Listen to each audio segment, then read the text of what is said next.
দিয়ে যে আমি কথা বলতেছি না, আমার কাছে মনে হচ্ছে যে এই কথা না বলে আমি যদি কাজে করে দেখাইতাম তাহলে আপনাদেরও বেশি উপকার হতো, দেশেরও বেশি উপকার হতো।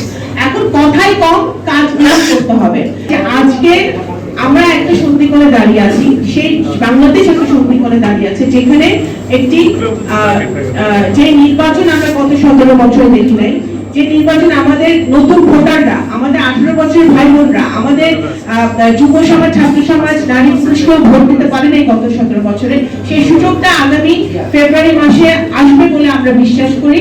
এবং একটা ফ্রি, ফেয়ার, ক্রেডিবল, গ্রহণযোগ্য একটা নির্বাচন হবে বাংলাদেশের মাটিতে, যে বাংলাদেশের মাটিতে আমরা সকলে যে যার ইচ্ছামতো স্বাধীনতা নিয়ে আমরা ভোট দিতে পারবো।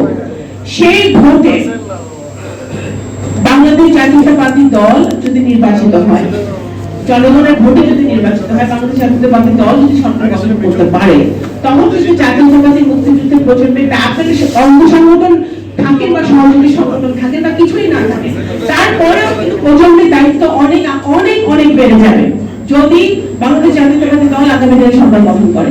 এবং আমরা বিশ্বাস করি যদি মানুষ ভোট দেওয়ার সুযোগ পায়, তাহলে গণতন্ত্রের দল, উন্নয়নের দল, স্বাধীনতার দল, সার্বভৌমত্বের দল, মানুষের, এই দেশের 17 কোটি মানুষের মনিকটে যে দল আছে সেই দলই সরকার গঠন করবে, যত ষড়যন্ত্র হোক না কেন। যখন বিএনপি সরকার গঠন করবে তখন কিন্তু প্রজন্মের দায়িত্ব অনেক বেড়ে যাবে। আমার কাছে এটা কোনো আমার কাছে এটা একেবারেই মুখ্য না, আপনারা অঙ্গ সংগঠন সহযোগী সংগঠন মুখ্য ব্যাপার না। আর মানুষের নেতৃত্ব আসে, আপনারা যারা জুলাই গত বছর যেসব ছেলেমেয়েরা প্রাণ দিয়েছে বা আজকে যে ভাইদেরকে আমরা সম্মানিত করলাম ক্রেস্টের মাধ্যমে, যারা জুলাই যোদ্ধা হিসেবে আমরা বলছি, তারা কি কোনো পদের মুখাপেক্ষী হয়েছিল, দলের মুখাপেক্ষী হয়েছিল? তারা উত্তরায় থাকে, তাদের কাছে মনে হয়েছে বাংলাদেশের জন্য, বাংলাদেশের মাটির জন্য তাদের মাঠে নামতে হবে, তারা মাঠে নেমেছে। তাদের নেতৃত্ব তারা নিজেরাই দিয়েছে এবং সেই হিসেবে তারা নেতা হয়েছে। তো সুতরাং আপনারা যদি নেতা হতে চান, তাহলে প্রজন্মকে অঙ্গ সংগঠন না সহযোগী সংগঠন সেটা দেখার দরকার নেই।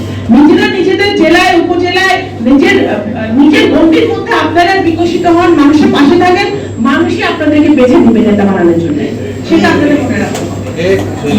আজকে গত বছর যারা রক্ত দিয়েছে আমাদের ছেলেমেয়েরা, প্রাইভেট ইউনিভার্সিটির ছেলেমেয়েরা, বহু ছেলেমেয়েরা আজকে ওরা আমাদের সম্মুখে নাই, তারা যুদ্ধ করে শেখ হাসিনাকে বিদায় করে ফ্যাসিবাদের পতন ঘটিয়ে তারা কিন্তু তাদের স্ব জায়গায় ফিরে গেছে। এই যে প্রাইভেট ইউনিভার্সিটি হাজার হাজার ছেলেমেয়ে মাঠে নেমেছিল, তারা কোনো সহযোগী সংগঠনের সদস্য, তারা কোনো দল করে, তাদের একটাই পরিচয়, তারা বাংলাদেশী, তারা বাংলাদেশকে ভালোবাসে, বাংলাদেশের প্রতি দেশপ্রেম থেকে বাংলাদেশকে বাঁচানোর জন্য তারা মাঠে নেমেছিল। যখন আবু সাইদকে গুলি করে, মুক্তকে গুলি করে, যখন ইলিয়াস আলীকে গুম করে, যখন চৌধুরী আলমকে গুম করে, যখন আমাদের এই যে সুমন সহ কত আমাদের ছাত্রদল, যুবদলের ভাইদেরকে গুম করা হয়েছে, আয়না ঘরে রাখা হয়েছে, তখন আমাদের যারা মাঠে নেমেছে তারা কিন্তু তাদের পরিচয় কি, তারা কোন পদে আছে, তারা কিন্তু দেখে মাঠে নামে নাই। তারা তাদের ভাইয়ের জন্য, বোনের জন্য, তারা দেশের গণতন্ত্র রক্ষার জন্য তারা মাঠে নেমেছিল। এটা আমাদের মাথায় রাখতে হবে। আগামী দিনে আমাদের অনেক কাজ, অনেক সম্ভাবনা। আমি আগেই বলেছি আমার ইন্ট্রোডাকশন বক্তব্যে যে এখন কথা দিয়ে যে আমি কথা বলতেছি না, আমার কাছে মনে হচ্ছে যে এই কথা না বলে আমি যদি কাজে করে দেখাইতাম তাহলে আপনাদেরও বেশি উপকার হতো, দেশেরও বেশি উপকার হতো। এখন কথাই কম, কাজ করতে হবে।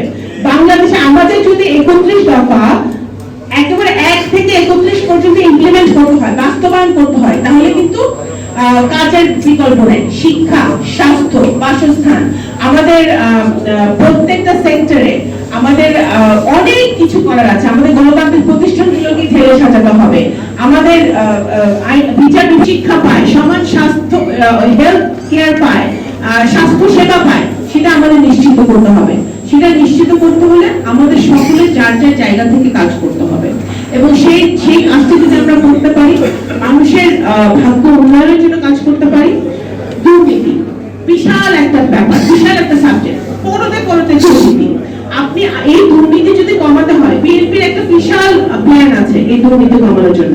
এই যে জনাব তারেক রহমান সাহেব ঘোষণা দিয়েছেন যে বিএনপি যদি সরকার গঠন করে আগামী দিনে, তাহলে দেড় বছরের মধ্যে আপনার 1 কোটি কর্মসংস্থান, এটা কিন্তু ইটস এ ভেরি অ্যাম্বিশিয়াস আপনার প্রপোজাল।